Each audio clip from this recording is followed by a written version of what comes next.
પવિત્ર તીર્થનગરી પાલિતાણામાં નગરપાલિકાનો filter plant બંધ હાલતમાં, શહેરીજનો ડોળું પાણી પીવા મજબૂર।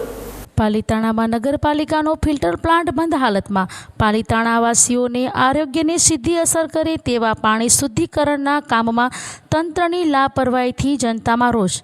પાલિતાણાની જનતાને શુદ્ધ પાણી પીવા પૂરું પડે તે માટે નગરપાલિકાની જવાબદારી હોય છે, છતાં જનતાને ડોળું અને બિન પીવાલાયક પાણી વિતરણ થઈ રહ્યું છે।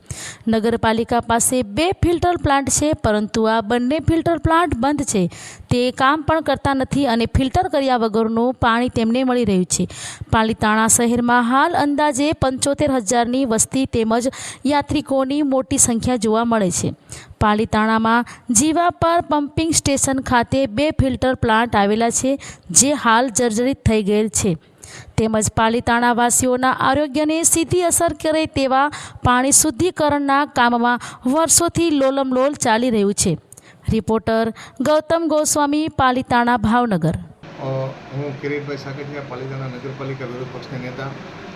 પાલિતાણા શહેરની અંદર નગરપાલિકા દ્વારા શહેરના વિસ્તારોને અલગ અલગ વિસ્તારોને પીવાનું પાણી સપ્લાય કરવામાં આવે છે, પરંતુ છેલ્લા ઘણા સમયથી ગટરના પાણી ભળી જવાના કારણે અતિ દૂષિત પાણી આવતું। હાલ ચોમાસાની સિઝન છે, એટલે શેત્રુંજી ડેમમાંથી જે પીવાનું પાણી આવે છે એ સીધું લોકોને વિતરણ કરવામાં આવે છે।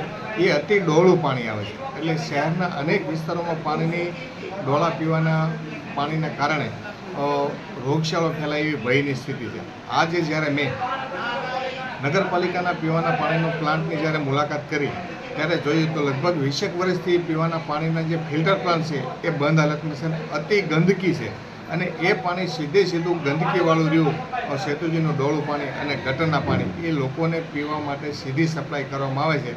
મારા માધ્યમથી તાત્કાલિક ધોરણે નગરપાલિકાનું વહીવટી તંત્ર આ વિસ્તારના લોકોને, પાલિતાણા શહેરની આમ જનતાને શુદ્ધ પીવાનું પાણી પૂરતું પાડે એવી મારી માંગણી છે। આગામી સમયમાં આ અંગે યોગ્ય કાર્યવાહી કરવામાં નહીં આવે તો અમારા માધ્યમથી ગાંધી સિંધિયા માર્ગે આંદોલન કરવાની અમારે ફરજ પડશે। ઓમદેશી સરવૈયા, પ્રમુખ શહેર કોંગ્રેસ સમિતિ। ખૂબ પ્રમાણમાં મોટા પ્રમાણમાં પાલિતાણા શહેરમાંથી ગંદા પાણીની અને ડોળા પાણીની ફરિયાદ હતી, જેને લઈ અને અમે વિપક્ષ નેતા કિરીટભાઈ સાકરિયા, અમે અમારી ટીમ સાથે ત્યાં ગયા હતા ફિલ્ટર પ્લાન્ટે।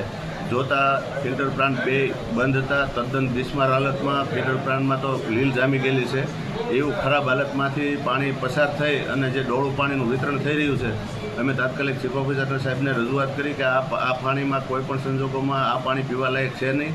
આમાં અત્યારે હાલ પૂરતું તમે ફિલ્ટર પ્લાન્ટ ચાલુ ન કરી શકો તો ફટકડી નાખો, બ્લીચિંગ પાવડર નાખો, કોઈ પણ રીતે પાણી 50% તો 50% શુદ્ધ કરી અને શહેરને વિતરણ કરો એવી અમારી રજૂઆત હતી, જેને લઈને ચીફ ઓફિસર સાહેબે કીધું છે ઝડપથી આ અંગે કાર્યવાહી। કેટલા વર્ષથી ફિલ્ટર બંધ છે? આ ફિલ્ટર પ્લાન્ટ મારા ખ્યાલથી ઓછામાં ઓછા 10 વર્ષથી બંધ છે એવું જોતા લાગે। આપણા તો અનેકવાર રજૂઆત કરવામાં આવેલી છે। અરે આ બાબતમાં અનેક વખત રજૂઆત કરેલી છે, કારણ કે ઓલરેડી ગટરના પાણી પણ પાલિતાણા શહેરમાં ભળી ગયેલા, એને લઈને રજૂઆત કરી છે, આ ડોળા પાણીને લઈને રજૂઆત કરી છે, પણ કોઈ તંત્ર ધ્યાન આપતું નથી।